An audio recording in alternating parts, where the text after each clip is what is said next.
তো কি বাঙালি, কি খবর? সব ভালো তো? আজকে আমাদের পাশের গ্রাম তাঁতিপাড়াতে রক্ষাকালী পুজো উপলক্ষে আমরা সবাই চলে এসেছি রক্ষাকালী পুজো দেখতে। রেডি হয়ে বেরিয়ে পড়লাম 3 বন্ধুদের গাড়িকে নিয়ে। সামনে দেখছি আমাদের পাশের গ্রাম আদমপুর গ্রামে নিয়ে যাচ্ছে রক্ষাকালী মূর্তি। মায়ের দর্শন করার জন্য দূর দূর থেকে লোক আসে তাঁতিপাড়াতে। আর একদিনই পুজো হয়, একদিনই ঠাকুর করা হয়, একদিনই বিসর্জন হয়। তাই এখানে মানুষের ঢল একদিনে নেমে পড়ে অনেক অনেক। আর এখানে দেখছো মায়ের ভক্তরা সব দাঁড়িয়ে আছে।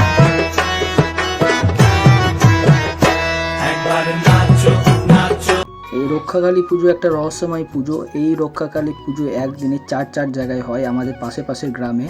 আর তার জন্য এখানে মানুষের ঢল নেমে পড়ে। এক রাতের মধ্যে অনেক অনেক ভক্তরা এখানে অপেক্ষা করে এবং সারা রাত ধরে পুজো দেখে এবং ভোরবেলায় বিসর্জনও দেখে। আমরাও তার জন্য এসেছি সবাই বন্ধু মিলে এই ঠাকুরকে দর্শন করার জন্য। কোনো বছর তো সৌভাগ্য হয় না, এই বছর সৌভাগ্য হয়েছে আমার আসার। আর এখানে একটা আইসক্রিম খেয়ে বেরিয়ে পড়লাম বার দিকে। অনেকটা গরম পড়েছে আর এখানে পুজো স্টার্ট হয়ে গেছে। চলো নেক্সট ব্লগের জন্য চ্যানেলটা সাবস্ক্রাইব করো। বাই বাই, জয় হিন্দ, জয় ভারত।